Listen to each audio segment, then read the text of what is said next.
Hello and welcome back to Dropped Frames. It's been a month, I think, since our last show. And so the real question I have before we introduce Dr. Lupo, what episode are we on? I believe it's 6841. All right. We'll see if it checks out. Also, yeah, so before anyone sees it, my internet is completely shot. I just had a technician left who confirmed that he has no idea what's going on after testing it all the way up to the box, like out at the street. So they went ahead and they're sending a technician out, and it could be anywhere between 24 and 48 hours until they come out and fix it. Is it weird that Co is dropping frames on drop frames? Is that weird or is that okay? I think it's on brand. Yeah, stick to the brand. Yeah, it's working out. Well, I know that every time that I'm broadcasting, that's the first, and I start like if I have a hiccup in my stream, that's the first thing everyone says. Like, isn't drop frames on Wednesday? Yeah, yeah. I get that every single day. Every single day. It was a really stupid idea calling the show Dropped Frames in retrospect. Oh well, I guess here we are. Are we too far in now to rebrand? I mean, we're 6,081 episodes according to Co. So too dedicated. So I think we have to stick with it now. Yeah. I think we're too deep. 841, man. That's a lot of episodes. Yeah. I think we're too deep. Anyways, our guest today is Dr. Lupo. Thanks again for being on the show, sir. Of course, absolutely. So I think we'll start this off. We're going to talk Fortnite. Obviously, you have to talk Fortnite with Dr. Lupo on the show, but I want to talk Lupo before Fortnite. I want to know, how'd you get started on Twitch? I'm sure that story's already out there, but I don't personally know, so I'm curious. How did it all begin for you here on Twitch, and how long ago was that? So I've been full time for about 1.5 years now. Before that, I'm coming up on 4 years total streaming on Twitch, and I'm not as long as some of these guys that you see around here. Like I'm not like Lyric or Summit or anything like that. But I got started the second week of Trials of Osiris in Destiny 1. That was the first thing that I actually streamed to stream. The channel existed before that though. Originally, I made the account so that I've told this a bunch of times, and you'll get a kick out of it. But I made the account so that I could watch my own Diablo 3 character while I was at work, because I figured we would find ways to AFK farm, and I would take 2 pennies, which coincidentally, I'm not even kidding, on my desk I have 2 pennies because I've done this. Those framed. Oh, okay, done it recently. But in Fortnite, we're doing something stupid. But you take 2 pennies and you make a little pyramid and you put tape over the top and you push down a key. And I did it to farm in D3 as my wizard. I would repeatedly cast Frost Armor in a spot where the character would just stand there. Mobs would run up and die, and you could get legendaries. It would take forever, but the problem was maybe every once in a while, the penny would shift, or the stickiness of the tape would fail. So I would stream it to a dead channel. I didn't have anything on it, but so that I could watch it while I was at work. And then chat, find yourself someone who's dedicated enough to you to do this. But if something happened, I would text my wife and say, hey, can you go fix it? And she would go downstairs and fix it. Not even kidding. So that it's ridiculous, but that's how I first started streaming. That if I found something stupid in some game, I would one of my brothers, we played games together all the time, Dave. So he could watch and be like, hey, look at this stupid crap that I figured out you could do it. He's like, oh, cool, okay. I never wanted to actually stream. The goal was never to build an audience and that kind of thing. I went to college for computer science and web development, and so I had a career. I had a life and stuff, and I was like, hey, streaming school is not really for me. I honestly at first, and don't hate me for this, but I didn't really understand the appeal way back then, way back in the day. Yeah, chat's saying PUBG gameplay. I mean, you can fall asleep and win a game of PUBG. There's a game totally off topic, but I did take a full bathroom break in the middle of a PUBG game and came back and won. That's the only game I know that you could do it in. But that was the reason the channel existed. But I first started streaming to actually help my buddy Brian. It goes by Ninja with Noel on Twitch, and he and I were doing Trials of Osiris runs in Destiny 1. And we were like, oh, this is gonna be super difficult. You know, we'll see how it goes the first week, because Bungie was hyping up as like the end game PvP experience. It's gonna be super difficult. And the first week we just steamrolled because the player base was really big at that point. It was all connection based matchmaking, so it was pretty easy for us. So what we ended up doing is the second week we're like, okay, cool. Let's run people from chat, and we can turn this into a thing that we do. And the entire reason I started my channel up and started using it is because Brian wanted to try and go after making streaming his full-time thing. So I was like, okay, I can make a channel and maybe hold a place in the directory, and I can direct traffic to you so that you can get viewership because you're really stupid good at this game. It ended up actually kind of working out better for me, because when he went off to college, he took forever to choose what apartment to live in. And so he got the one that had DSL as their best network connection. Bad move. His streams looked like looks like right now. And so it was tough for him to maintain a viewership because his channel just wouldn't work. Sure. And so I was like, I'll keep streaming. I'll hold on to whatever, the community that we built up, and hopefully it can go somewhere. And it ended up that people started watching me more and more. And over time, I did some silly things. I had some gimmicky stuff to kind of trying to attract attention. I played on console with a keyboard and mouse through a Zim 4. A lot of people were like, bro, that's cheating. And a lot of people were like, hey, that's really cool. But it whether it's positive or negative, people came to the channel for it. I also did stuff like I played Destiny 1 with a Wiimote and a nunchuck, using some really silly tactical.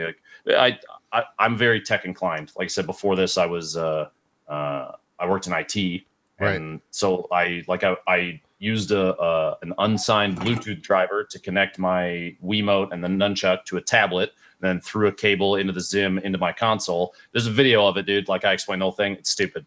But I played Destiny with a Wiimote and a nunchuck, and that was really silly.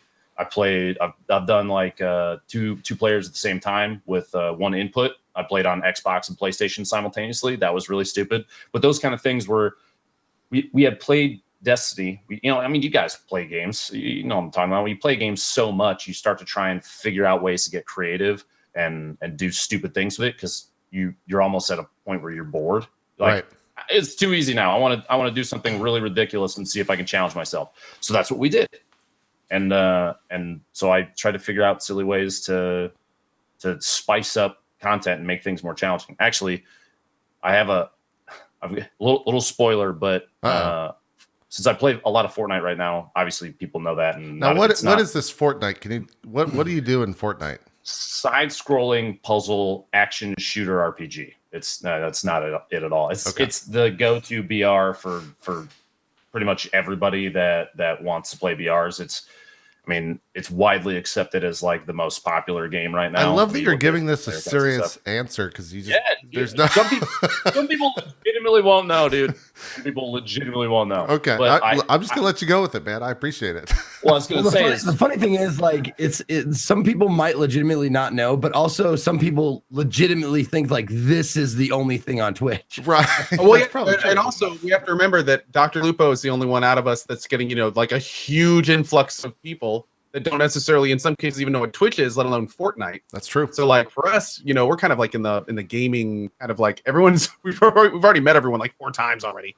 Yeah. DrLupo's getting all the new people. Yeah, he's the reason why Twitch continues to succeed in a sense. I don't know about that. That's high praise, but I appreciate it. But I was going to ask, have you ever seen somebody play squads, 4 players in Fortnite all at the same time? I don't think I have. You ever seen Fortnite multi-box? All right. Keep your eyes open for a little while. Look around on social media in a couple months. All right. I got something planned. I just got to make sure it doesn't break terms of service of the game. I got to talk to Epic and make sure I'm not going to get banned for doing what I want to do.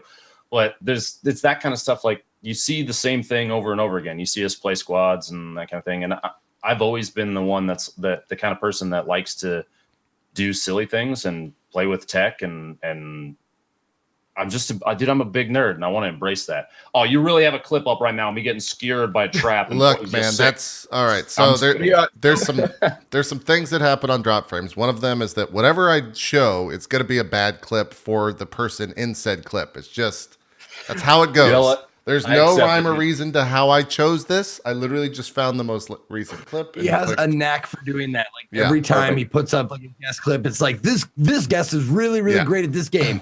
Boom, Not in this dead. particular moment, but Yeah. like he really is though. The second rule is So, that there's zero planning going into this show, so there's no way that this could actually happen to begin with. So you'll Perfect. get used to I it. love You'll get used to it.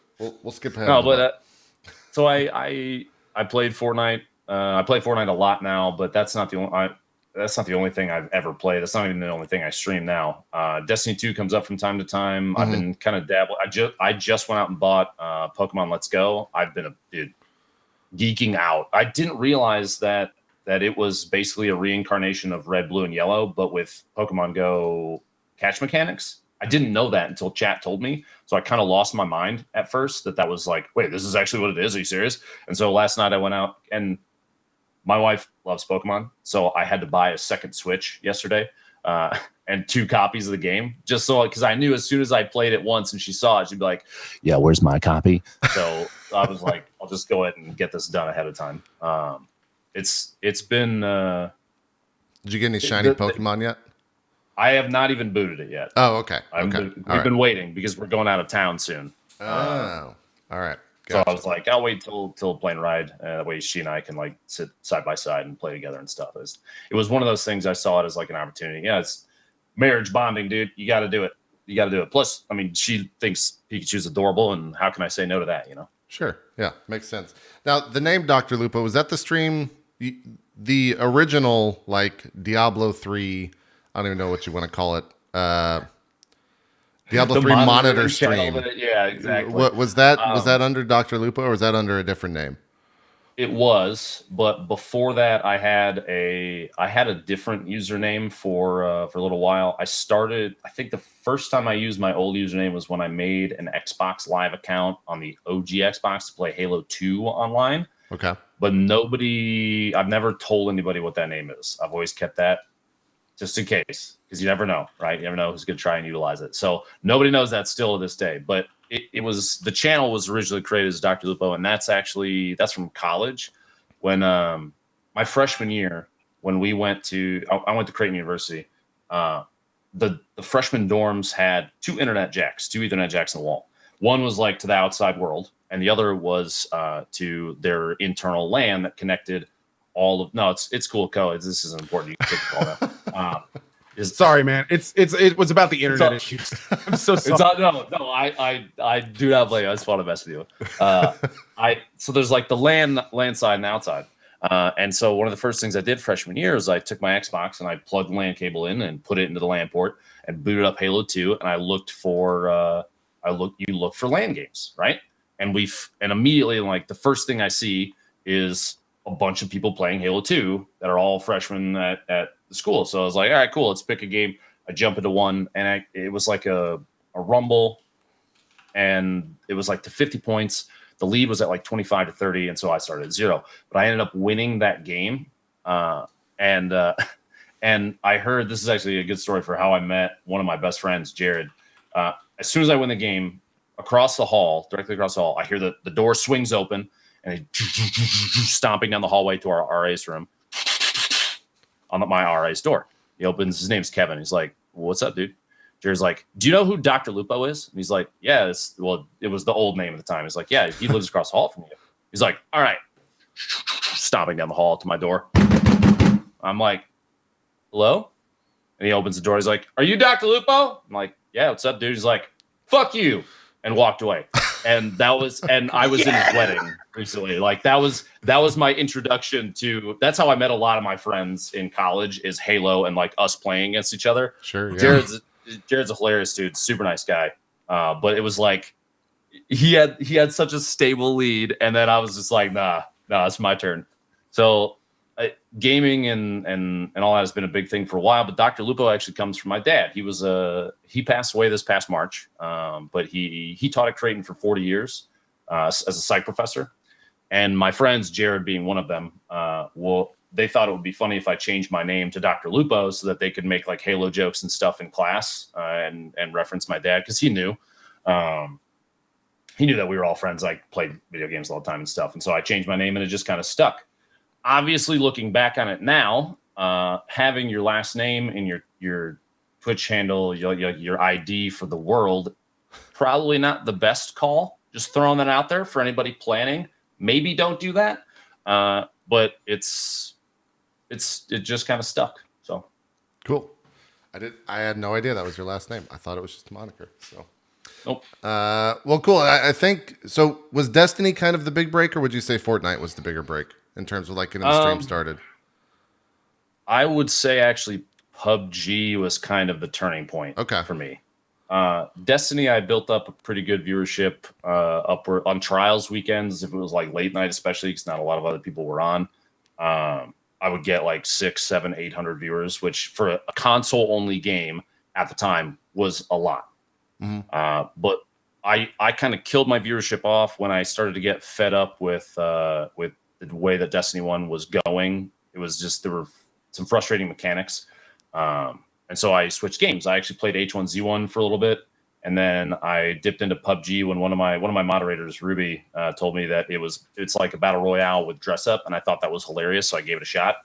And I started to play that a little bit, but I think things took off when I'll tell people every single time, I think the stars aligned for me. I think it's happened a number of times, but the luckiest event of my streaming career it happened in PUBG. It was, if you played pub at all, this Pochinki's like right in the middle of the original map. There's a set of buildings to the north side of that. There's like a little garage building with like 2 or 3 little balconies. And I was on the west side of that. And I saw a dude crouch walk into the building, go up on the second balcony and just sit there. And he was turned away from me. I was like, okay, cool. So I step out from behind the tree, pull a pin on a frag, and I'm cooking it. And he instantly stands up, turns around, and starts lasering me with a scar, like on top of my face the entire time. Like, oh shit. So I let the grenade rip, and I turn to the right and I start running. And on his screen, he hits me like 6 times, but on my side, he hit me twice. The desync was really bad, but it was Tyler, Ninja. And this is actually how I met him. There's like 1 million plus people playing PUBG at the same time at that point. The fact that we ended up in the same game, in the same spot at that time, we were both streaming. It was ridiculous. And the grenade perfectly exploded like right on his face midair. And so that's how I met Ninja. I had actually tried to help him with some internet issues like a month before that, and he forgot who I was. Nice. But it was that's a great face. Yeah. Wait. You help with internet issues? Is that what I heard? Yeah. You want to know actually? So what I told him to do, he had a cable modem that he was like just randomly disconnecting. I had an issue at my old house where when I would get a text message on my phone, if it was too close to my modem, this isn't even a joke, the interference would cause a drop. And so what I did is I wrapped my modem in tinfoil and it stopped. Wait, what? Go wrap your modem in tinfoil. Let's see if it works. Getting tinfoil? Wait, my modem is on top of my mini fridge. You don't think that would do anything, do you? I would move it away from anything that could potentially put interference out. It's because mine happened the way it did because the cable for my like the coax wrapped around the outside where my stream setup was came in through the wall and then back around to the modem that was right next to my PC and stuff. So it was like I was sitting in like the middle of an antenna essentially. And so when something would hit my phone, this is 100% serious, dude. It would drop out for like 2 seconds, then would come back and like, what the hell's going on? So I actually took tinfoil, wrapped my cable modem, and then it stopped. On top of your mini fridge actually is probably a trash spot to have that go. I'm going to be right back. Just go move. I love it. Well, it's not like you are told when they give you the modem, like, do not put this on a fridge. Right. Yeah, it's not. You look at the instructions. Nowhere in there does it say maybe you should avoid the fridge. Well, this is a fridge, but this is a mini fridge, so I thought it would be different. Might be different. Kobe, you tried it inside the fridge. That'll be the next one. And then I was thinking maybe in the under running water, just to take that out of the equation. Yeah. You're washing out all of the problems by doing that. It's science, dude. Exactly.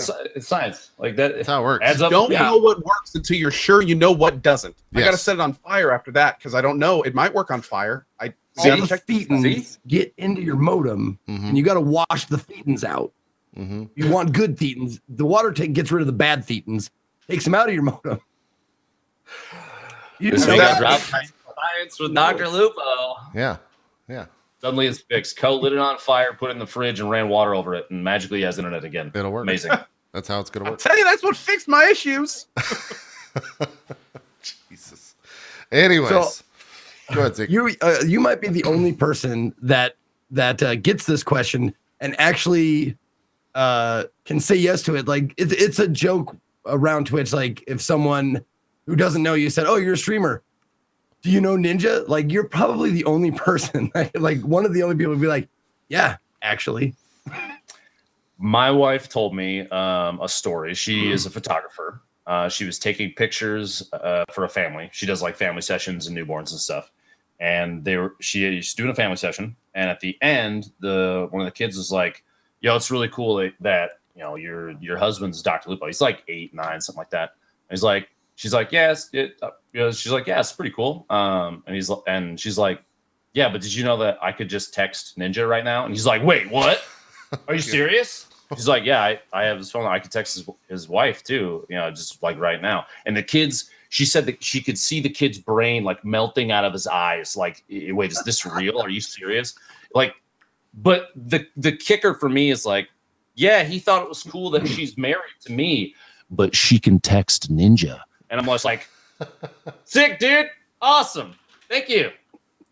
It was pretty, like, it's very endearing because he was like really energized by it.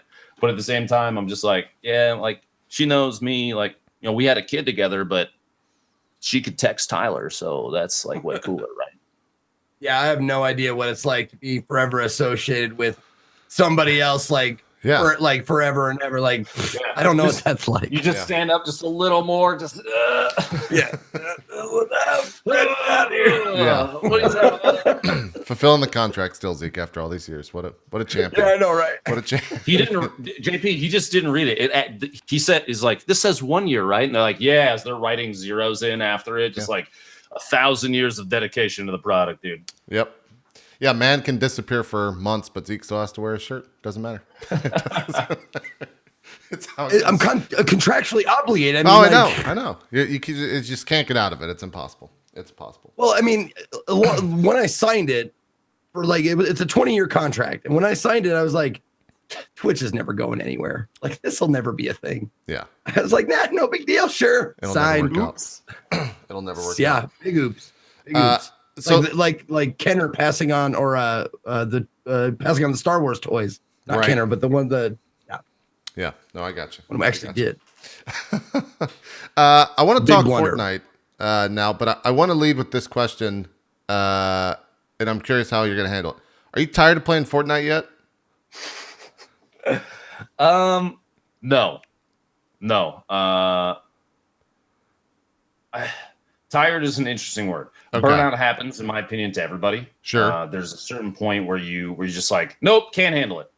I still love playing the game. I'm gonna be very honest with you. If I didn't like it, I wouldn't play it.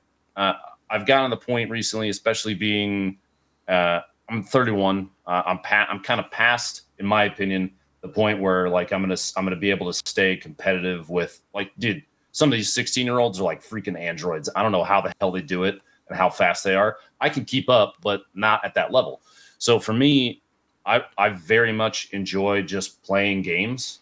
I like having fun with stuff. I mean, you're watching me play Black Ops 4 down there right now. Right. And I enjoy dabbling in different things from time to time when I'm at the point where I'm like, nope, can't do Fortnite anymore. But I still love the game. I enjoy the hell out of it. I think if I didn't, I would feel like I was being disingenuous to my viewership if I was like, yeah, we're going to play Fortnite, and I fake the smile for it.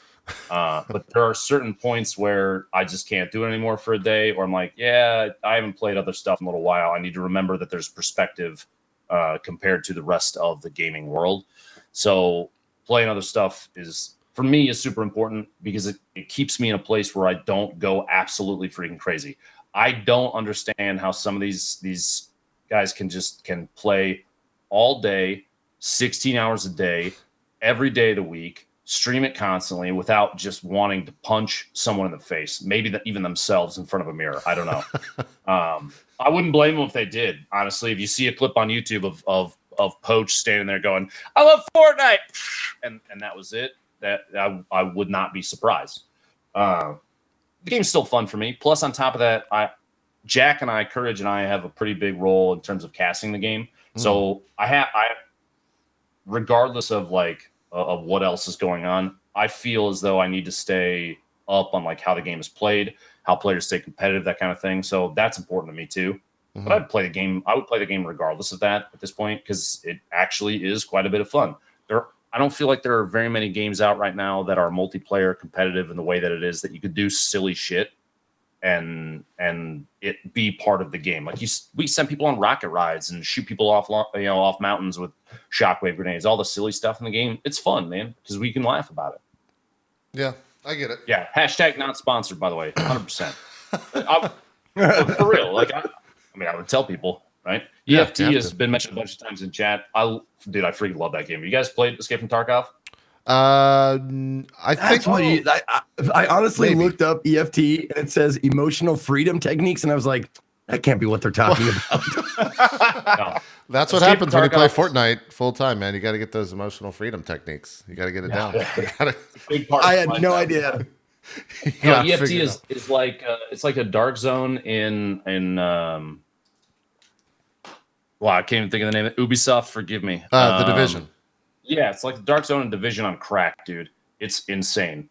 It's super, super high tension. It's stressful as hell. And those kind of it's like, sick, I got all this loot. Oh, dude snuck up behind me and shot me in the back. Well, there it all goes. And I want to just stand up and flip my table, but it still is drawing me back in to play it more and more and more because I love the game. It's a ton of fun. How is the net code? That's actually one of the things that was there you keeping me go. away from it. It's improved quite a bit. There's times where I'm like, I shot that guy. Nope. And then I die. But I think any game that has kind of a setup like EFT does, where everything is kind of down to the wire when it comes to did I get this thing looted? Did I get the shot off in time? That kind of stuff. It can be really tough sometimes to accept getting smacked by somebody and you didn't even see it coming. So it's better. There's always room for improvement, though. I mean, even now, Fortnite is hitting a point where every game there's a big hitch for 3 seconds. It seems like around Really? 30 people. Yeah, we've noticed it more and more. It almost happens every single game where there's everybody freezes and then we all catch back up. It's weird. Huh. But EFT's improved. Is Fortnite still growing day to day, or is it kind of plateau? I have no idea the metrics of Fortnite. Obviously, it's fucking huge. Obviously, it's the biggest game in the world, most likely. But what? Twitch viewership and actual player counts are not directly related. Okay. Every month, Fortnite has increased in concurrent player count. I think they're at 8.3 million last month, and Jesus. It's bigger literally every single month. It's still going up. But viewership on Twitch has kind of plateaued or started to sink. They just hit 200 million. It was just mentioned, same with Jet. It just hit 200 million registered users worldwide, Right. which is insane. But yeah, that's a crazy number to put out there. I can't think of maybe League of Legends probably has more than that. Yeah. But I don't know what else potentially would. I'm not really sure. Now, when you do you experience a big fluctuation when you switch when you're not playing Fortnite to when you are? Is there is there a percentage that you could say okay, I'm gonna play a different game today, so I can count on losing 10% viewership or whatever? Man, if it was only 10%, Jesus, what a good day that would be. Oh my God. I was trying to be hopeful, No. So I think in kind of any other game that isn't Fortnite, I can maintain between 5 and I think think Twitch just died, but let's continue. Yeah, speaking. Hold on, just 1 second. Are we still here? Are we Yeah. here? Yeah, we're good. I think it's back. Yeah, mine Okay, works. I'll just say, in pretty much any other game that's not Fortnite, I can maintain like 5,000 to 7,000 viewers, depending on what it is. If it's like, especially if it's like a game I haven't played in a little while, or I'm just switching over. Even when I start a stream with something, if I start a stream with like Destiny, I could probably pull 5,000 to 7,000, which is insane, by the way. That's a crazy number of viewers. But Fortnite is different because, like, you see EFT on the screen, there's blood, and there's like, if I get shot, you got to listen to me, the character moan and whine about, losing a leg. Psh, walk it off, dude. Come on, like, be real. Right. But you got another one. But in exactly. See, no, you don't need that one, dude. Just obviously, no. If I'm playing Fortnite though, because there's no gore. They don't even say the word. You don't even use the word kill. It's elimination. Below the little map, it's a little target sign for the number of elims you have. It actually used to be a skull, and then they changed it because it was like they literally try to make the game as acceptable for everybody as possible, because they're not stupid. They know kids are watching, so they cut as much of that out as possible. So I can stream if like Tyler and Tim aren't on, I can hit like 30,000, which is, well, holy shit. Like, Sure. that number still doesn't seem real to me. But I consider myself in a really, really good. Oh yeah, skulls aren't allowed in China as well. Bones, yeah, you can't show bones because they tried to like mold the game so you could put over so they could release in China, which is crazy. But I consider myself in an extremely lucky position. I'm luckier. I think of myself as luckier every single day, because imagine anybody would kill for 5,000 viewers in like any game that they play. Like that's ridiculous to me. So makes sense. But yeah, imagine, Zeke, if I only lost 10% when I switched away. Wow, what a world, right? Yeah. Yeah, that'd be nice. Zeke, did you have a question? Yeah, is it always shooters for you? Is that like where your passion is, or do you have like when you get offline? I know you probably have a life other than Pokemon. Okay. Yeah, it's got Pokemon. I like a variety of games. I'll play all sorts of stuff. I stream once a month. We stream D&D, like tabletop D&D through Roll20 on the channel, and we get like 3,000 to 5,000 viewers for that, which is insane. Yep. We've been doing that for almost 2 years. I've streamed all sorts of stuff, but I do play shooters a lot more than kind of anything else, because that's almost the brand that I've built the channel into, is a competitive shooter player. So when I stream other stuff, people are like, wait, am I on the right channel? Something wrong here? But like I streamed the re-release of Secret of Mana on PC. Love that. What a great freaking game. If they ever do that, if Chrono Trigger ever finally gets approved and not cease and desisted, like, that is my favorite game of all time by a mile. I probably have more hours logged in that on Super Nintendo than any other RPG I've ever played. And holy shit, what a great game. I played Chrono Cross. I didn't stream it, but when that came out, I played Chrono Cross and unlocked every single character, which there were like 1 billion of them. Yeah. But I wish I could stream those other games more. The problem for me is, like, with the Secret of Mana streams, people very much there's a lot of backseating. Welcome to Twitch.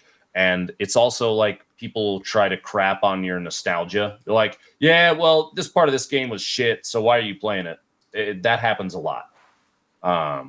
Yeah. Oh yeah. Somebody, T-Rov said, Wednesday night on my wife's channel, we're baking a cake together. So that should be interesting. That'll go well. It's all sorts of stuff. I think I've tried to do my best to kind of build a brand around a certain variety of thing for my channel. A lot of it is shooters, but at the same time, people also know my son. They've watched him literally grow up on Twitch. I don't know if very many other kids have done the same thing in front of the same number of people, because of Fortnite, and people watch my channel actually since before he was born, which is crazy to me to think. Mm-hmm. Yeah, I think. How old is your kid? I wonder who has the oldest kid that was from a streamer that was streaming before they were born on Twitch. But he's 3 now. he was born right. So he was born right before I got partnered, a couple months before. I think, yeah, I guess Destiny probably, Nathan's pretty, Elo's kid is like almost 5, 6. maybe, yeah, it might be Elo or Elo's Destiny. kid is pretty old. I think Elo had his kid first or second year. Something like that. Yeah. Yeah, that's Mini-Wheat's got to be oh, Mini one Wheat's of them like too. 12, 13. He's getting He was older. Yeah. He was born before Twitch became like even Justin TV became a big thing. So Right. Yeah. Soda Poppin's like 21, 22. I'm not even going to touch that cup. I don't want the wrath. I don't want the wrath. let me slowly slide out of the camera shot. Yeah, real let's quick. just Hold all on. leave Co. Go Carnage, everybody. Gotta go. We'll see you later. Oh, crap. It's the coach. That wasn't even bad. What is it? No, it wasn't bad. It wasn't bad. No, but that you know what, that actually brings up something I wanted to discuss. As far as like having such a giant audience, like there is you know how they rank stuff like in Japan, it's the ABCD, but the S rank, like it's like the top. Like there's a few streamers that reach the S rank when they stream every once in a while. How do you fucking manage a chat like that? I mean, Jesus Christ, your mods must be just like losing their goddamn minds every day, or they just let it go. We do what we can to kind of to mitigate. I feel like my moderators and I try to do as much as we can to keep the rage to a minimum. I also there's mechanics you can use. There's kind of silly stuff you can do to mitigate that stuff. When I like the notification that goes out when you start stream, if I don't put something in there to get people to type something in chat, the chat almost always starts out with something toxic happening in there, just because that's the nature of Twitch. Is like, oh, Lupo's live. Let's go ahead and go in there and type something racist, lol. I'm like, sick, dude. But if my notification says type smile in chat for a surprise, all people do when they come into the channel is type smile. That's it. It's just smile or spam. That and there's nothing in there to ban, because it's like everybody just wants to type smile. Can we get some smile in the chat right now, please? Actually, look at this. Nothing but smile, dude. Yeah, it's great. So that kind of thing helps. If you have good back and forth with chat, or you try and like jump in with their jokes, then you reduce kind of the toxicity. Plus, I mean, obviously sub only is a thing. And there was a time a long time ago when I was like, I'll never do sub only mode. I never wanted to do it. I didn't, because I hate the idea of like containing people just behind a paywall. Yeah. But what happened was, as Fortnite started to grow and the channel started to grow, the number of people that would come in and just say the most horrible stuff started to grow. So I was like, okay, I guess I just got to do this. And I honestly never feel really good about it, but it's a mechanic to improve the quality of the chat. There are a lot of non-subs. Like 99% of people that watch Twitch, I've found, are actually just good people. They are. But then there's also 1% that are like, let's see how I can be trash today.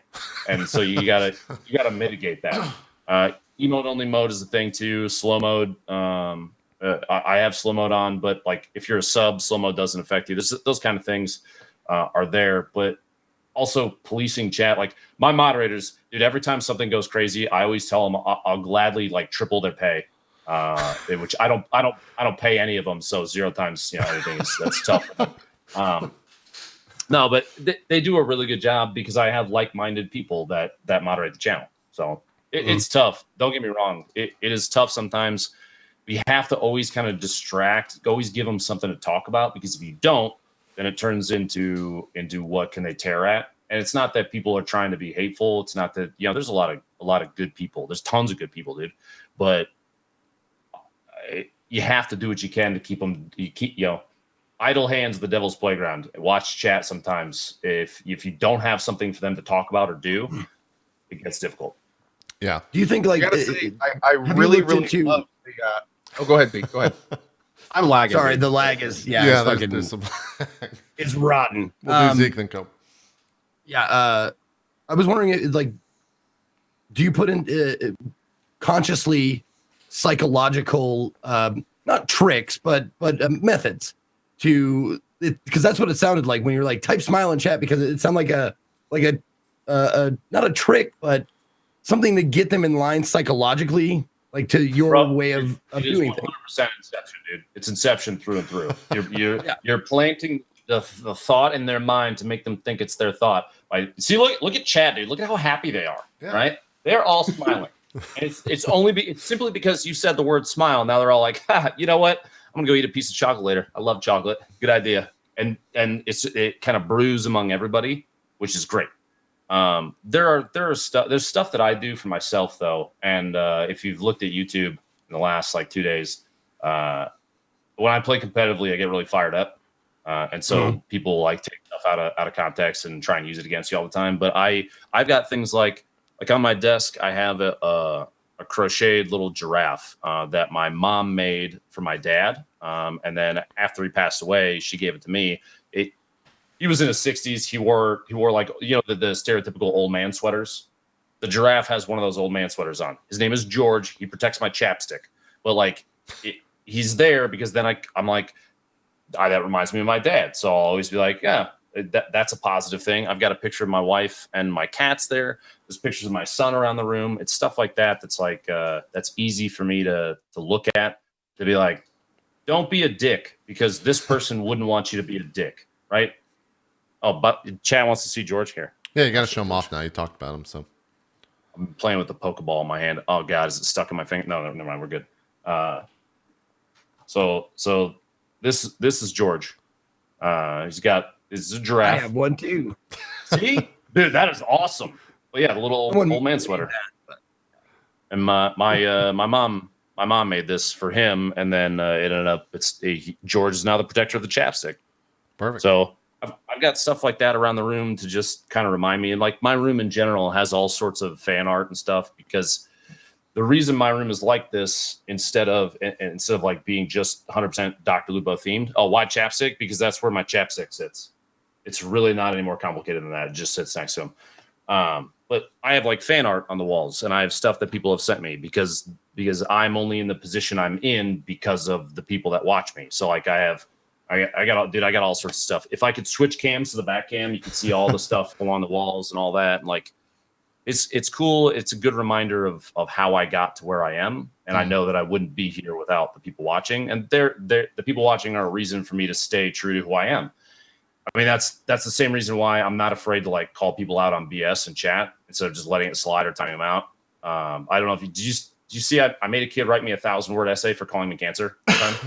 How'd that work out? Did he write it? Yeah, he wrote it, and I banned him. Month sub now. He was a brand new sub. He got gifted a sub, and in chat he just typed DrLupo is cancer. So I banned him, and I said, "All right, bro, if you want to get unbanned, write me a 1,000-word essay on why calling people cancer is bad and an apology." And like 2 weeks later, I got a paper from the dude in my email. It wasn't 1,000 words, but he tried. I actually checked it on like those plagiarism sites. Oh yeah, okay. To see if he just copy pasted crap from all the place. No, he 100% wrote it himself, and so I was like, unbanned. Now he's in chat all the time. There's the other one is I call the kids' parents, not on stream. Yeah, I heard about this. I haven't investigated it, but yeah, I want to hear this. How'd that go? Actually, really well. He tipped me $5 and called me a homophobic slur. Said you are such a fag, and so I would have let it go. And shout out to any 8th graders out there. Don't have a handle that says that you're in 8th grade. But his name was XX Swagmate XX, and mate was M and then the number 8. And I'm like, that's a kid. So after stream, I looked at Streamlabs and found the PayPal, the account attached with the email, and then referenced against my PayPal activity list. Found the entry, and his name starts with a J. Maybe he's watching right now, but his full name was listed on the account, not like a placeholder or anything like that. It's his full name. So I've got a guy that will look stuff up for me if I need to. So I was like, see if you can find this. I just love that you've got a guy. Like that's great. I got a guy. When I heard you start telling the story and you were talking about PayPal, I knew there was going to be a connection here. Yeah. Like you just said, and I was waiting to hear what it was, and that connection was, I've got a guy. I've got a guy. I've got a guy. And in 15 minutes, my guy brought back his home address, his parents' phone numbers, both of them, his youth pastor's phone number, Jesus, all sorts of stuff. And so off stream, I wasn't gonna broadcast the actual phone call or anything anywhere. I love Co's face. It's just like, Co, don't overtip me $5 with something rude. Okay, I'll find you. No, I'm just kidding. Just kidding. Don't worry. I'm never gonna put the information out there. It's like I'm not gonna dox anybody. I'm not gonna do anything like that. How'd the call go? Like what I want to know the specifics of this call and how you introduced yourself and all this. Like this got to be hilarious. Before we get Hold that on, far, before you go to the story, I just want to say, like, the youth pastor thing, like, it's one thing to get someone in trouble with their school or their mom, but like, dude, you got God on his ass. Like, that's cool. That's some cool shit. Jesus. So the reason I did it, just so everybody, I wasn't trying to be scary. I wasn't trying to like intimidate. When I saw the person's name, Swagmate, and found out through the information that was given me that he was in 8th grade, I saw as an opportunity to hopefully teach somebody that was still teachable. I feel like with a lot of people, once you get past a certain age, you're too jaded by the world and the things that have happened to you to potentially be changed by that kind of thing. You know what I mean? But he was young, and so it's like, maybe I can set an example and say, hey, you shouldn't do that, dude, because it affects people. So and so that word, I had one of my brother's friends in high school was gay, and he killed himself by running his car in his garage and died from carbon monoxide poisoning because he was constantly harassed every single day with that word and other stuff. It's, that kind of stuff. People are affected by that, and the kid probably doesn't think about it that way. So it's like maybe I could do something. So I get the phone number. I'm like, do I call mom or dad? And my wife was like, you should probably call mom because maybe she'll maybe be more open to listening to this kind of thing. And so that is specifically why I called dad, not to go against Samantha, but because I was like, if I can convince what she thinks is the more difficult one to convince, maybe it'll have an impact. And so I called dad's phone and ring, ring, ring, ring. And he answers and I say, hi, is this, and then the name. And he's like, yes. And I'm like, hi, my name is Benjamin Lupo. And I just want to give you a heads up. This is going to start out as one of the weirdest phone conversations I've ever had, and maybe you've ever had, but I stream video games on Twitch. Do you have a son named? And he was like, yeah. I'm like, okay, well, here's what I stream, and here's who I am, and let me give you some background about me. And he was like, oh, you're one of those guys my son watches. He watches all the time. I swear he watches you guys like all day. I was like, yeah. And he said, it's really cool what you guys have done with your platform. He was very complimentary. It was not a negative reaction at all. And when I first introduced myself, he's like, yeah, it's really cool what you guys have done. I did not pitch him Twitch Prime chat. Relax. I could have. That would have been terrible, but I could have. And I was like, well, so the reason I'm contacting you today is because your son on stream today tipped me $5 and said this. And I said the word to him because I wanted to get the point across. I wanted impact, and hopefully it could produce some results. And I made sure to make it clear that nobody saw the message or the name that was put out. They'll see the name pop up in a little alert, but I don't have text to speech. The message doesn't show up on stream, so I can filter that kind of thing. And his response was, yeah, it doesn't really surprise me because he calls me that sometimes too. I was like, oh, at that point, I felt like I was potentially, barking up a tree that there's going to be no results from that. Yeah. If that's the case, I don't know what's happening at home. Like, okay, well, I just want to let you know we talked for a little bit, and he was very appreciative that I called, and it's like, I wish more people would do this kind of thing. And that's the response I got on like Twitter from every parent, anybody that was mature. The best part is that I got tagged from people on Twitter in response. They're like, bro, you're a snitch. I'm like, what? What? Wait, what? Like we're in high school. It was stupid. It was funny to me. But I started to stream up that night, and about 15 minutes in, I got another $5 tip from the same person, and I verified that it was the same account through Streamlabs. And he said, "I just wanted to let you know that I'm very sorry for what I said. The impact that the word has didn't occur to me." And I read it. I was like, "Wait, what? For real?" Chat is apparently effing again. Hold on. No, it's back. I think it's good. Refresh. Twitch is twitching. Refresh chat. Yeah. Just Twitch things, dude. So for anybody that missed it, I got the message. I got the tip about 15 minutes after I started my evening stream, and he he apologized and I'm sorry for saying what I said earlier. I didn't realize the impact that a word like that can have. And I read it and I verified for chat that it was the same person. And then people in chat were like, "Yeah, his dad's probably just making him do this." And so he tipped another $5. And I was like, "Dude, you don't have to do this." But he said, "Yeah, my dad said I should apologize, but this is coming from me, not from him."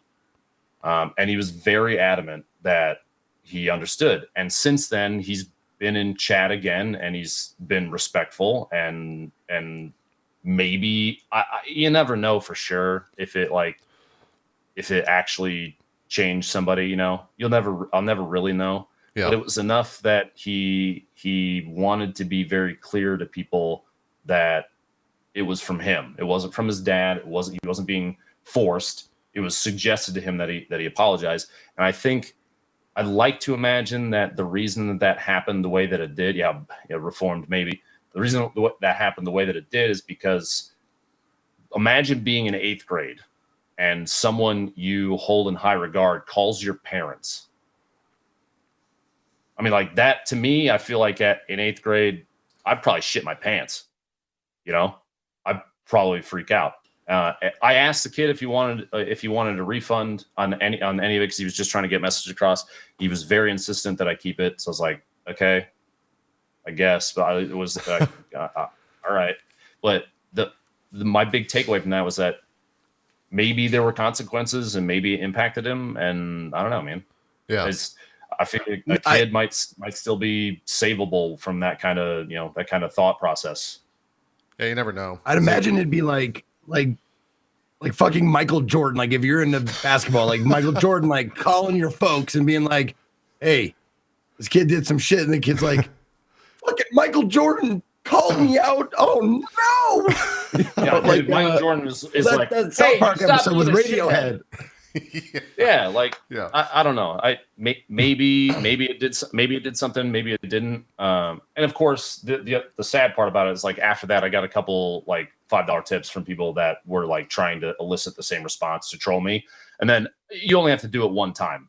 You just do it one time. You reach out that one time, and then after that, you just ignore the rest of it because it's people trying to be twats. Dude, my chat.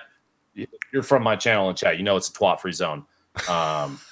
We literally say that, but it's just one of those things, man. Like people are trying to go out of their way to troll, but that when it's genuine, when it's a real one, and you just reach out and go, "No, stop it," and then try and move on. Yeah, dude, I love hearing stories like that, like from like Twitter and stuff. Like there was a similar story, like Sarah Silverman, someone like said some like rotten shit to her, and she like answered it with kindness. And the kid, like whoever it was, like just broke down. Was like, "You're right, my life. It's just I lash out and stuff like that." It's like this. I love hearing shit like that. Like, does that happen to you a lot? Like, do people like contact you? Yeah, it happens from time to time. My email gets hit up from people that say a lot of really nice stuff. People are really nice. People are, dude, overwhelmingly so to a point. There are a lot of people that will say, "Hey, thanks for making an example of XYZ thing that happened today." Maybe somebody said something stupid, and I'm just like, "Hey, here's why that's stupid," and then we move on. But it hits people because not everybody. I see a lot of streamers just ignore negativity, especially trolly stuff is like, whatever, fuck it, you don't have to listen to that. But genuine negativity from someone that, especially people that you've seen around in chat before, and then suddenly they're just like, "Man, you're really shit at this." I'm just like, why do that? And you make a point of it. People they latch onto that because they could tell that you actually give a crap about your viewership. I care very deeply for the people that watch my channel, especially the ones that have been around for forever. I've gone out of my way multiple times in the past to contact people that if I don't see them around in chat, I'm not going to say any specific names, but a bunch pop into my head that I've reached out and said, hey, I haven't seen you around in a little while. I hope everything's going okay, because I've built friendships with people and I like the community quite a bit. They've been very, very nice to me, and it's because of stuff like what you said. Like, some people are changed by seeing what we do on stream, because I try and set an example that I think maybe even my kid would want to watch one day, and I think that message gets across, you know? Yeah. I think Absolutely. that was one of the things, kind of when Fortnite was blowing up. You were definitely one of the, as far as I can remember, one of the few guys that was out there on Twitter kind of talking about the, I guess not the necessarily the emotional side of like streaming, but just like the side of streaming that a lot of people don't talk about in terms of like the day-to-day grind, what that is like on like a person and all that stuff. So it's cool to see that you're out there talking about that stuff where a lot of people just don't, because they're afraid of viewers seeing them in one way or the other because of how you're out there on social media and whatnot. So I think people forget that we're real people too sometimes. Totally, like yeah. they just through our screen, through the screen, through the camera, and that's it. And it's I'd like to imagine the more mature people, I mean, adults are going to see it and be like, yeah, it's an adult, but there are a lot of the younger audience will say and do whatever they want to and think that there's no impact. And I try, without making it like dramatic or stupid or anything like that, I try and put things in perspective, which is why I'll tweet about personal life stuff. I'll tweet about like going to a movie. I'll make sure to remind people that we're people and we're not just like a figurehead. Right. Yeah, I think it's important. Cody, you have to remember your question, by the way. That was a couple pages. I didn't think so. Sorry, go. It's fine. Zeke, go ahead. Okay. You were when you were talking about like, contacting your viewers and saying like, I haven't seen you around in a while and stuff like that. It's just some people have come in a chat and done their sub, re-up their sub, and it'll be like, years, 2, 3, 4 years, and they'll say truthfully that this is the longest relationship they've ever had, with us as streamers. Yeah. And I just think that that's something that needs to be pointed out. Like, there's a lot of people that I've known a lot longer than I've been in contact with any of my significant others. Yeah. I have somebody now. She and I met in World of Warcraft about 10 to 12 years ago. That way before Twitch was even a thing. We played WoW together on Rated and stuff, and we just met for the first time out at PAX West. She showed up she was there with her significant other, and Sam and I were there. It was like, hey, her name's Meg, and she's actually, if people have seen the mini Tim and mini Lupo and mini Ninja that I have, that they're back over there. I can run over and grab them if you want to see them. But she knitted crocheted some little like doll versions of us and sent them to me, just because it was like they're like little toys basically. Like, I'd known this person for forever. Knows her longer than me too. Actually, my wife's in chat. Yeah, I physically have known Meg longer than I've known Samantha, and we've been friends for forever. And like you said, those kind of relationships, the longest relationship I've ever had. People say that, and it's actually genuine. The scary side is, I don't know if you've seen stuff in the news about like people showing up at people's doorsteps and like, hey, I watch you on Twitch all the time. Can you help me? I'm like, that's the terrifying side. That's the nightmare scenario. It's not. You can go a little bit further than scarier for that. Yeah. You want to? Let me go grab one, guys. 1 second. People will want to see it. Yeah. That I guess that's happened to a couple of streamers over the past couple of years. Dr. Disrespect. There are times where let me put my headphones back on. There are times where Mini Tim watches over me while I play it too. But so here's Mini Ninja, the blue hair and everything. Okay. He's got an all the work shirt on, which is funny. Perfect. Mini Lupo, and of course gym shorts, because that's at one point was the only thing I wore to stream in. And then mini, but still the thickest of the three. Tim the Tatman. Perfect. Sometimes I'll have him just chill like right here, and just watch over me while I should. Yeah, you should. Everyone should need have to a make mini sure that Tim. I'm doing everything right. Everybody needs their own mini Tim, man. Everyone needs a mini Tim watching over him at all times, for sure. Now, I'm glad you brought that up because I just got to say, dude, you just switching topics here were so fucking brilliant at the roast, man. Seriously, you were savage and funny. Like, you can't just be savage. You have to have funny, or else it gets weird. But you were zinging. I gotta say, you were the best. You were the best roaster up there. Thank you.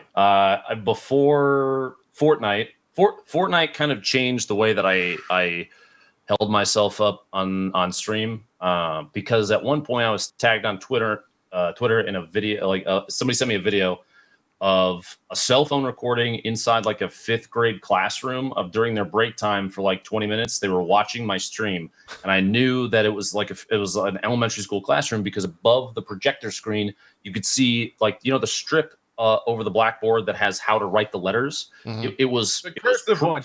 Yeah. It was print. It was print. Oh, It even was still print. print.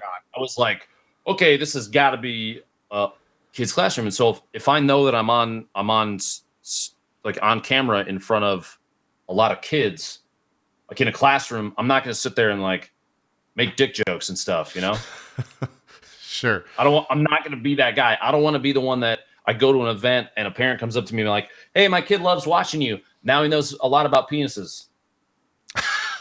And I'm like, sick, dude. I'm going to go home and cry now. Bye. Yeah, I gotta go. Someone needs me. Bye.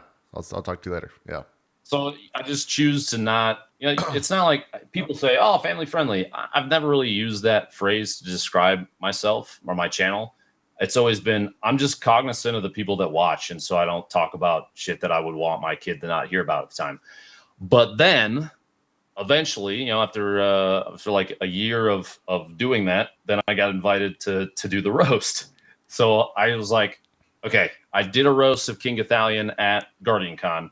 And people were like, this is absolutely fucking amazing. We want to see this DrLupo more often. Like, I can't do this there's a reason that roast wasn't streamed. It wasn't recorded. They actually, phones at that roast had to go into a little like a lockbox thing that you held, and then it would get unlocked at the end. They didn't want any of it recorded. So there's none of it out there anywhere. But if you talk to anybody that was there in person, or if you talk to Goth, or if you saw, there was a tweet during that time where on stage during my roast with Goth, I took a selfie, posted on Twitter, and said #support small streamers, and it got a shit ton of traffic on it because it was good. That was like, this is fun. I want to do it. And so when we did the one of Tim, internally I struggled for a little while, because I was like, do I do what, do I go all the way in on this, or do I hold back because I know it's going to be streamed? It's going to be out there and people are going to see it. And at the end of the day, I basically was like, okay, I ran late because it ended up working out really well, but I ran late because I was casting stuff for Epic. I was casting Fortnite with Jack. And so I got there like 20 minutes late. And so when that happened, I just kind of said, I have to make an entrance. I have to have an impact big enough that people are going to go, you know what? It's okay that he's late. Don't worry about it. And so I was on the side for maybe 2 or 3 minutes, and PJ was doing his bit, and I waited until he said DrLupo. I didn't want to walk out early, because if you walk out early, then it takes away, there's impact that I will miss out on. So as soon as he said DrLupo, I walked out, and the first thing I said was, "Sup, bitches?" And everybody lost their minds, dude. You watch recordings of it online, it's what they're not as loud as it was in the actual, like in the theater. Yeah, dude, everybody went nuts. It was awesome. So that was an I was opportunity for me to backstage for that.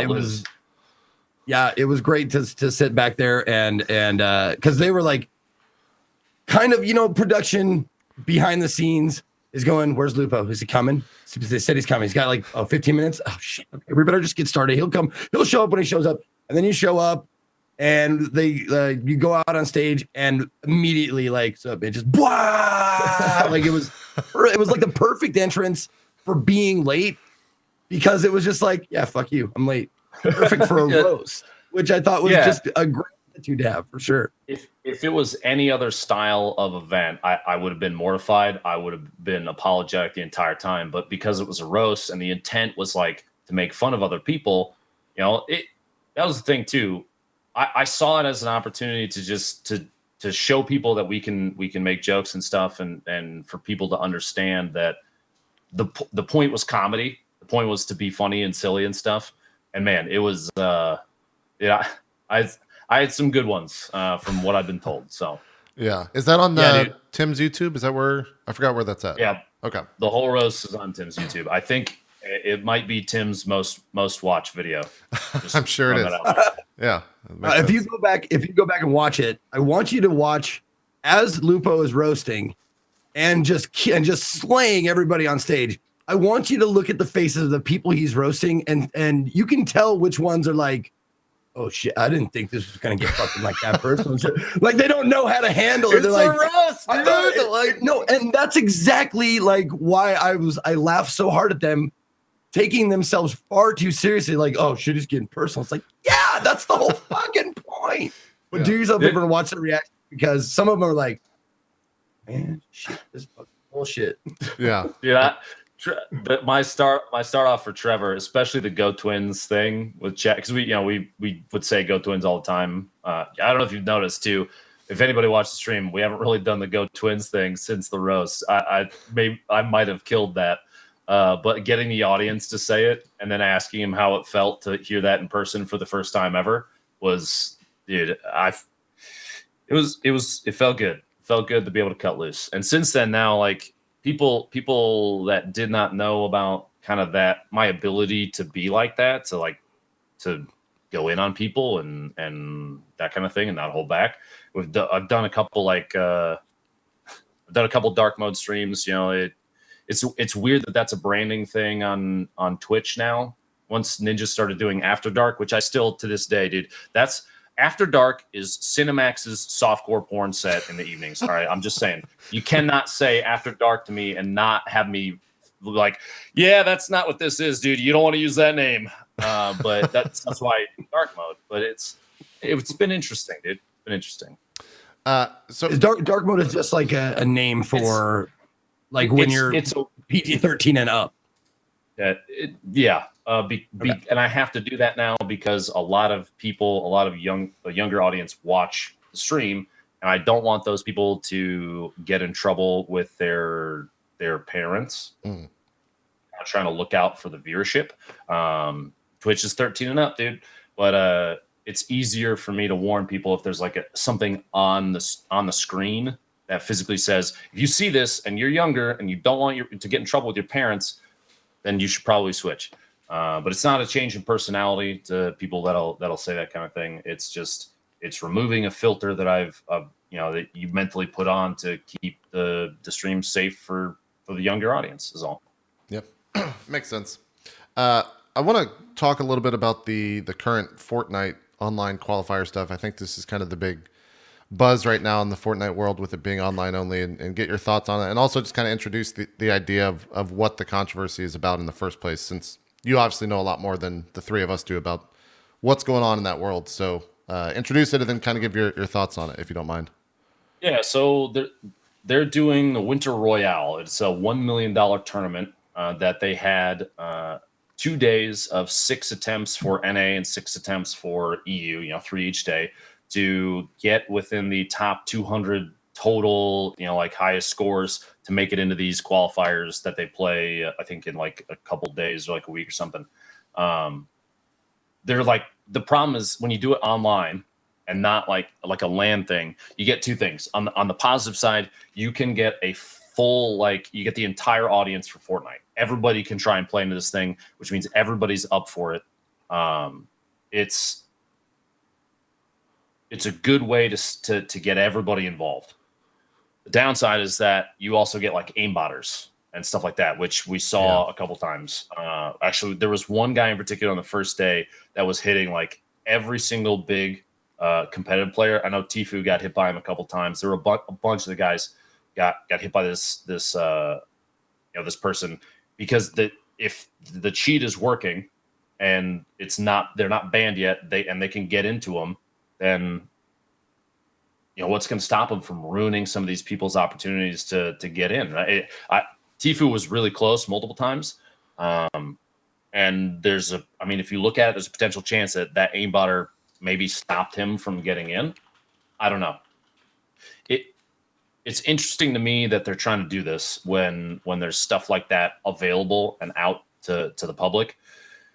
But I don't blame them for doing it, because right now it's the most popular game, and it's in their best interest to try and be totally inclusive. Before the Winter Royale, all of the events had content creators on the list as well, and so you could never really look at it and say, well, this is all of the most competitive players. This is the toughest lobby ever. You couldn't say it because it just wasn't the case. This one now, though, potentially will be, with the exception of people that got blocked out by stuff like that. So I think it's a great idea. I think that the timing, because of stuff like aimbotters, the timing was potentially poor. So how do you feel about just the whole esport Fortnite thing? Like, I feel like in some situations, Epic can just throw more money than any other company, because at the end of the day, it's marketing money, and it's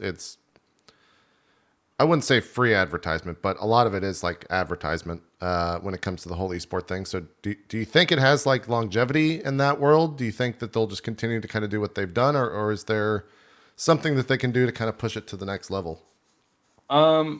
I think that, like you said, because the player base, the advertising, the marketing potential there, it's going to stand out above kind of everything else because of the prize pool that's available. I mean, it would be silly to look at it any other way than that. The game also has, in my opinion, potential. At the competitive level for Fortnite, people look at battle royales and say, "Oh, it's all RNG." In my opinion, it's not really. There's a level of RNG, obviously, randomness. For anybody that doesn't understand RNG, random number generator, there's a level of randomness to the game because of drop locations and latency and stuff like that. There's all those factor into it, but you can mitigate them by learning the map, learning where there's drops, stuff like that. You can avoid dropping their other players. You can drop into like way outside of, don't drop at POIs where there's going to be a ton of players. You can mitigate that stuff. BRs are always going to be kind of weird though, because they're largely contested because of that almost random element. I don't know which way to go personally with it. I enjoy watching it. If it were truly 100% random, you wouldn't see certain players like Tfue consistently doing well, Cloak consistently doing well. That wouldn't be a thing. It would be totally a toss-up. But these guys are learning how to play the game, how to mitigate that randomness, how to get ahead of it and be better than other people. They're learning positioning, they're learning timing and stuff. There's two sides to it. There's a number of angles that you can reference when it comes to this kind of game. By the way, that clip of Jack getting sniped, you see how I fell out of his chair? Jesus, that's tough, dude. F's in chat, pay respects for courage. You hate to see that happen. But I think the game's a lot of fun. It's in a place that not many other games have gotten to because of the player base. It's huge, dude. Like, you can't really find people now that don't know about Fortnite. I still explained what it was at the beginning, before you call me on that, but you don't really, there just aren't very many people now that don't know what Fortnite is. There's a reason you see like musicians and athletes and everybody freaking playing it. Plus it's free, dude. Yeah, they have the best entry is not existent. Yeah, so exactly. Yeah, Go ahead. Just a quick side thing I wanted to know. Like, you probably get, being a huge streamer and all this kind of stuff, probably get a lot of stuff for free. But can you put a dollar amount on how much you spent in Fortnite in the game? Samantha, please plug your ears. It's bad. Ooh, good. Well, I own almost every single skin. I think there's like 10 maybe or less that I don't have, and those are ones that you have to be at like Gamescom in Europe for. So I don't have that one because I didn't go to Gamescom. Sure, yeah. But it is by far the most expensive free game I've ever played, dude. Like the only game that I've spent almost as much money on, yeah, look, she's in chat rolling her eyes at me. The only game I've spent almost as much money on is World of Warcraft, and I played that for 10 years. So we're looking at like sub fees. So it's like $2,000 to $2,500 probably. Okay, that's At not. this point. I'll say that's not too bad, but don't ever play Path of Exile, Lupo. We'll just get that out there. Don't. Warframe has been tough for me. Or Warframe. Dude, Warframe oh will do it God. too. Yeah. Warframe is also one that'll. If you make the end game of a game fashion, dude, I'm all about it. Shut up and take my money. Yeah. Although, it's tough. if you wanted to be, you're set for Warframe, because all you have to do is get true. this little referral link, and you just give that to your community with your size, and give it like a week to cook. You're done. A week to cook. Scary. Jesus. Yeah. Scary, dude. Well, no. You have to, because the reason I say that know. because you don't get any benefits unless the person that you get referred, they have to actually play the game for like 5 hours. So it's like, it's not instant. Like people have to play the game and do all this stuff, and then all of a sudden you just like get a ton of like free stuff and create. It's crazy. It's awesome. Yeah, Just They make a get question for you, Co. Do you have a link? he does. Do you have a short URL for it, Co? Go.tv/Warframe. There you go. Oh, that's weird. Hashtag ad in the chat, please. How much? What? Oh, the only one getting paid is me. Yeah, that's true. Yeah. Not even the Warframe guys. Like they don't. Yeah. We actually haven't talked since the Warframe update came out. But I'm just curious, It's solid. what is your platinum now up to in game, Co? What are you at? I have spent an obscene amount of platinum lately. I'm at 17,000 right now. Jesus. What does that translate to? You can't obviously like cash out, but how much is, I don't know the ratio from dollars to plat. That comes out to about $72 billion. $72 billion. Nice. Yeah, quick math. Quick math. That's about right. That makes sense. Sense. That's Jesus. insane. Yeah. I mean, I'd be crazy to cash out. I mean, it's Warframe money. I mean, it's Fortuna right now. Yeah. So, you know. Yeah. There's no reason to at all whatsoever. No, I get it. Jeez. I've dropped some ducats. I probably have I think I have like 18 or 19,000 platinum. That's crazy to me because the game is like it felt like getting to the point where you can start collecting those things did not take long. So their ability to just suck you into it is almost instant. It happens almost immediately. And I don't blame, like, for people that go big in Warframe, I don't blame you because the game's a lot of fun. It's awesome. It's on Switch now too, and this is not hashtag ad either. Like they're starting to cross all the platforms too, just like Fortnite. Fortnite does it at an insane level though. I still cannot fully believe that they actually got Sony to release that in terms of cross plat. That's, pardon me, but that's fucking nuts, dude. Yeah, I like that you say pardon me. Please don't cuss on my How show. the fuck Dr. can you Lupo. curse like that on my? Yeah, on don't our fucking curse on you this twat. show. Jesus Christ. My bad. Yeah, Co's slowly dying. Careful, not too much. We're giving Co life. It's not death. He's being rejuvenated by the cursing. That's how it goes. How like water in swing my Christian Minecraft server, dude. Wow, unbelievable. Jesus. Are you looking toward or looking forward to Smash? Lupo, are you a big Smash player? Oh, back in the day, which was a Tuesday, by the way, for anybody that's if you're ever curious when people reference back in the day, it's Tuesday. Mm-hmm. Mine was Monday. Yeah. Interesting. My me and my friends would play Smash literally every single day for 8 hours a day every summer between between school years and stuff. And then on the weekends they come over and we play too, or I go over to their place constantly, dude. Constantly. Ninja actually posted on Twitter about, hold on, I gotta pull this tweet up because I had instantly I saw it and I was like, okay, cool. He posted something that was about like having something cool in the pipe for the Smash community. It was a hey fighting/Smash community. I've got something cooking up for you. And I replied, is it me wrecking you as Martha at release? Sick. And people were like, oh shit, already like going back and forth, and it's chained off a bunch of these like all these streamers trash talking each other in it. Hilarious. So I'll absolutely, dude. Week of release, I'll bury all three of you if you want. Just say the word, dude. I'm out there. Ready. You probably would. I don't think any of us will even purchase the game. So are you serious? Yeah. Why not? That's not our thing, man. Dude, Smash is a ton of fun. Yeah. And it took the next step for me when I started mastering advanced techs and stuff, and like wave dashing, and dude, oh my god, it's so much fun. This is the best way, Lupo, that I could. Are you a big Zelda fan? Did you think the latest Zelda was okay? Yeah. Zeke and Co thought the latest Zelda was. All right, I gotta go. I'll see you guys later. I'll see you guys later. It was a disappointment for me. I didn't say it was a bad game. I said I was disappointed. It was. You didn't like it? Did you enjoy Skyrim? Didn't expect it to be good in the first place. Wow, dude. Wow. Cutting deep. Ugh. Yeah. Ugh. Yeah. Did you play Skyrim? Do you enjoy Elder Scrolls games?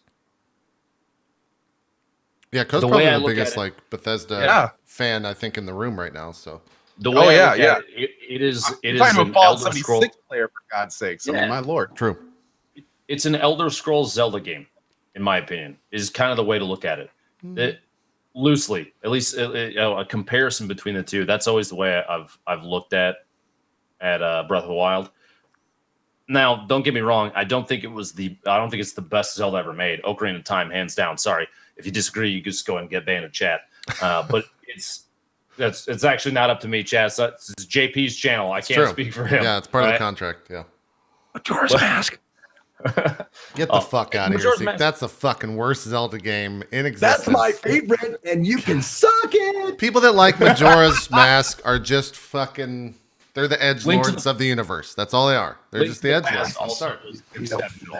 I would put Ocarina and Link to the Past at basically the same level for me personally. Okay. That's just an opinion. Granted, my opinion is correct, but that's still just an opinion. So, Jesus. That's how we're going to end it. We're all just going to be enemies after we've discussed. good having you on the show, Lupo. Never come back. Yeah. Zeke and Co are going to have it out for you. Well, what's next? You got Smash obviously coming up. I'm sure you're going to stream some of that. Yep, definitely gonna stream that. I picked up Pokemon. If I have the time to get my console stuff isn't hooked up for streaming because I have a stupidly complicated setup, so I got to do that. Yeah. But I got to get that set up, and then Black Armory for Destiny 2 is just around the corner. That looks really, really good. I've been loving D2 on PC. Again, after Forsaken, Forsaken changed that game for the better in a huge way. So if you're in chat and you're like, man, Destiny 2 is trash at release, please give it a shot again. It's so good right now. There's a bunch of stuff though kind of in the pipe. I just picked up Fallout 76. I have not played it yet. So I need have you opened it yet? Yeah. the helmet's behind me actually. If I scoop, you can see the box with the helmet in it. I had it on stream a couple days ago when I first got it.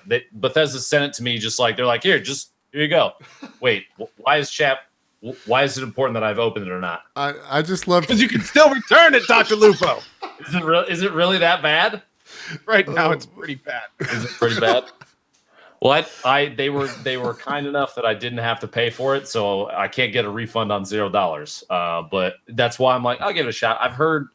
All right, there's a lot of negativity about it in chat. Before now, I've heard some mixed bag. This is a little more weighted on the bad side, but we'll see. Yeah, I'm interested to talk to when we get back from the break there. It's going to be fun. And I also like bad about it? We'll talk about it after the break because I'm curious as well. Co's obviously put a bunch of hours into it, so we'll get his thoughts on it. Almost 100. Yeah. Oh, Jesus. Okay. Jesus. Okay. No, I meant the helmet. Like, Oh, why would you return? Just for the Oh principle? no. The premise is that you would want to return it because the game right now has a lot of issues. Like it's an early access $30 game being marketed as a final product $60 game. And understandably, that's making a lot of people pretty frustrated with good old Bethesda. So yeah, Okay, we'll get into it. Yeah. We'll get into it. That's an understatement, I think. Yeah. What, anything else? Actually, I'm going to put you on the spot, Lupo. You told us before we started the show that there was some correlation between drop frames prior to you blowing up in Fortnite. So I want to hear the story. I'm going to prompt the story because I'm curious what bad information we gave you years ago, whenever it was. No, it wasn't anything from you guys. Back when I was still just playing Destiny 1, I had been on Crucible Radio. I had been on Destiny Community Podcast. I did a bit with Professor Broman on his podcast. Mhm. I've been on a bunch of different ones, and I'm very good friends with Ben and Corey and the Destiny guys, who I think are playing Wild West video games right now, or at least they were earlier. Yeah. But they've always been. It's interesting to see all these different groups of people that pop up, and their references to other podcasts and stuff, and everybody always look at Drop Frames and they're like, yeah, but if you're on Drop Frames, dude, like you've made it. Like that's the thing. That's one of the biggest ones. I mean, you have 11,000 viewers right now, and for a podcast, that's big. I don't think I've ever seen a podcast with 11,000 viewers before. You know what I mean? Like a show like this. And so yeah, Zeke made it. Finally did. Every week Zeke makes it. You know. Dude, I know which stars to hitch my fucking wagon to, but like I know who to like. Well, I get the biggest sharks, and I'm that moray, like on their belly, just like. Technically, I'd like to take all the blame because I picked the two of you out to be the co-host, and then See, Zeke, you actually failed. Blew up, and that's. But you're still waiting. I'm still waiting for your egg to hatch. All right, we're still. He's the sleeper hit. Soon. Yeah, he's the sleeper hit. Yeah. Hit. Yeah. His time's coming. We need. It'll happen when people least expect it. And they'll be like, "Oh yeah, dude, I remember Zeke when he was on Drop Frames. Dude, sick. Yeah. I'm there." This episode will be cited as the moment where Zeke never spoke to me again, and Sorry, guys. Y'all could be SNL your entire lives. I'll be Kids in the Hall. That's fine. Okay, all right. What were we gonna say, Co? I'm still 90% convinced that at some point in the probably near future there will be a sex tape with Zeke, and I'm 90% sure that's going to be his like liftoff. I think so. I know it's out there. I mean, he's already got like 4 or 5 out there now. It's just a matter of time till one of them gets found. Yeah. It'll probably be a solo sex tape with a blow up doll, but it still counts. I mean, it Okay? still That's how it counts. gets viewed. These days, oh god, that's it. He'd basically become the live stream fail poster boy over on Reddit. Yeah. And that's it. That's how it happens. Yeah. Like, that's it. It'll be good. Just dye your hair blue, and I hear you're set, dude. You're good to go.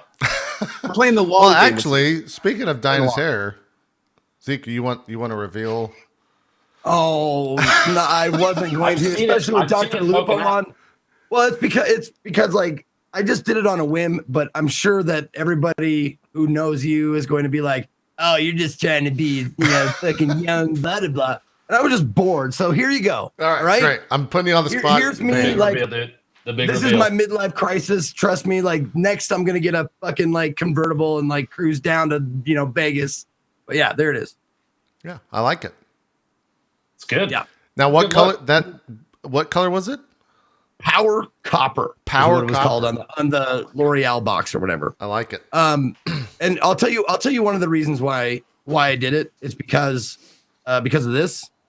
It's like, yep.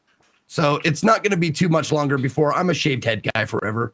I'm So getting there as well. Yeah. I'm doing what I can with it before that happens. Yeah. Can No, I you don't do me a blame you. favor and sing "Pretty Fly" for a white guy real quick? You look like Uno, you look dos, like, tres, cuatro, cinco, cinco, seis. There you go. Uh, You look like the singer to the offspring. I don't. And all the girls say it's pretty fly for a white guy. I haven't heard that song in fucking Yeah. ever. What the man? We're old as holy shit. Yep. Yeah. Everybody in chat's like, "Wait, what? What?" I would have what gone band? with the. I know there's so many people in chat right now. It's like, are these guys that racist? Yeah. Is this real life? Is this what I'm hearing right now? Yeah. Jesus. How is this still? Can I on report Twitch? this What's thing for happening? race? Jesus Christ. Click it. I'm reporting as fast as I can. It's not working. You could have also gone for the All-Star, the Smash Mouth. He looks a little bit like the lead singer of Smash Mouth, somewhat. Maybe more than the Offspring guy. Anyways, it doesn't matter. Now I can do All I some want is Smash a Mouth. juicy burger. Somebody once told me the world is. I'm glad you stopped. Otherwise, we would have been claimed. It was too similar. Look in appearance and sound. It would have been. It's like thick carrot top. I think. Yeah, I think so. Could be. I think Oh, so. geez. Carrot Top is he's buff. Like he is Yeah. ripped. He is He's roided out nowhere, of his mind. Carrot Top. Oh my god, Yeah, he's he's like a rated out of his mind. bodybuilder. Yeah, dude. You don't mess with Carrot Top anymore. Yeah. I hear that every time you say his name in a negative manner, he actually comes to your house and punches you in the face. Like, you got to be careful. I've heard Carrot that. Top, you're fantastic, right? Same thing with everything- saying it 3 times in a mirror. Yep. You don't want to. He appears behind you. Yep. Yeah, and then makes jokes and then leaves, and you cry the rest of the night. Mm-hmm. He makes you depressed and then he leaves. Man, that would be a crazy super. What if your superpower was to make people depressed? That's probably like the greatest. Anyway, I'm not even going to talk That about must be terrible. Hey Zeke, what's it like? No. Jesus, this is turning into a roast of Zeke. I don't know what's It's happening. actually pretty useful. Good answer. Good answer. Jesus. All right. Like, I can rob a bank with that power and be like, give me all the money in the back. And they're like, no, use my power. And they're like, oh, why? Oh yeah. Why even Fuck bother, it. dude? Why Just even go bother? ahead, dude. I'm What just am I gonna lay gonna do with down. it? Yeah. I don't get to use it. I guess you'd have it. Whatever. Exactly. Well, we're gonna get you to do some shout outs, but any other stuff upcoming that you want to promote or anything like that in terms of what you're doing on your stream? Absolutely. The past couple weeks, I've been doing a charity shirt campaign, Build Against Cancer, leading up to an actual charity event on December 22nd. If people are interested and you would like to support St. Jude, we've been doing stuff for St. Jude all year. Guardian Con fed into St. Jude. We did the All the Work shirt campaign, Tyler and I, before that, plus Clips for Kids back in, I believe, April. The total from my channel raised for St. Jude in 2018 thus far is $731,000. Jesus. We are attempting on December 22nd from noon Central Time until December 23rd at noon Central on my channel to raise $269,000 to hit 1 million total for 2018 from twitch.tv/DrLupo. There are a bunch of goals, including my llama cosplay making another appearance, me multi-boxing Fortnite, Charlie playing Fortnite on stream again, but this time potentially with my wife. She doesn't know about that, by the way. She's just finding out now that that's going to be one of the goals. Nice. Surprise. Disabling and enabling hotkeys again, plus a ton of raffle stuff. People can make me put down weapons and materials and make me stop building. I've got incentives for people to become a permanent part of the intro and outro to the stream with their Twitch, their Twitch names or their full names, whatever they want to put in there. Plus a bunch of raffle items, including this chair. There are only 8 of these in the world, and I have one right here. 6 people from the Guardian Con block have one, but I have a boxed one upstairs still that is unopened. You can't buy the DrLupo Secret Lab chair anywhere, and I have one left that I want to give away. I've got mice from Final Mouse that go for like $300-400 on eBay because they do super limited releases. I've got a painting that my wife made specifically for this charity event that she's been doing a bunch of painting stuff with her community, and a ton more stuff. NZXC will probably hit me up with another PC to give away, or 2. They did 2 last time, and more and more and more. So if you want to support St. Jude, December 22nd, I will be live for 24 hours playing Fortnite, trying to raise $269,000 to help kids fight cancer. And what was the website? Can we see the painting? Well, can we see the painting? And what's the website link for the shirt? So the shirt sale is done. Oh, it's done. Okay, gotcha. I was going to promote. It was 2 weeks, and 100% of the proceeds. We actually raised $72,000 from that for St. Jude. Awesome. But if people missed out on a shirt, the top 100 donators during the charity block get a gold foil version of the shirt that you can't buy. You have to be a top 100 donator during the block. So I've got that too, which I've shown. I've got tweets and stuff for that I'll be putting out. And the painting, my wife might be, if she'd heard that, yep, there she is. Bring it down. So she's been doing. If you want to talk about it real quick, how it's made? This is an acrylic pour. So basically, we took lots of different colors of paint. Oh, hi. And stacked them up in a cup, turn the cup upside down, and pull it off. It would be flat. And then you just tilt it around, and it creates its own kind of marbly geode type thing. And a ton of people went through in my stream with me and did them with me, and they all turned out amazing. But this one is all the DrLupo colors, and we'll be signing it and everything too. So awesome. Yeah. Among, like you said, there's going to be, I'm going to have a ton of stuff to try and motivate people to raise money for St. Jude, because I don't know if people have ever been around this kind of stuff, but kids fighting cancer, dude, fuck cancer. Especially fuck cancer that children have to deal with, leukemia and all sorts of stuff. And St. Jude, even beyond that, they help people with issues, more than just kids fighting cancer. But on top of that too, you don't have to pay a dime when you go to St. Jude, because 100% of St. Jude is run by stuff like this. It costs in 2017, it cost them $2.7 million a day to run the hospital, which is how much the Guardian Con Charity Marathon raised. 2.7 million. We paid for a single day, but we have to keep going because until cancer isn't around anymore and people don't have to do this kind of stuff, there's always an opportunity to fight against it. So again, December 22nd at noon until December 23rd at noon. I'm trying to get on the front page of Twitch for that, at least the beginning and the end. I'm contacting them. St. Jude's contacting them. There'll be more information super soon on my Twitter about incentives, goals, and raffle items and stuff. Got a ton of stuff for people, man. Trying to do as much as we can. Awesome. Dude, that's cool as fuck, dude. I've been to, have you been toured the facility? I haven't because St. Jude and this kind of thing kind of pulls at my heartstrings a little bit. And I'm afraid that if I went, I'm legitimately like avoiding it because if I went there, I would feel it like You and me both. It's also why I haven't been 100%. No, you want to get your fucking ass motivated.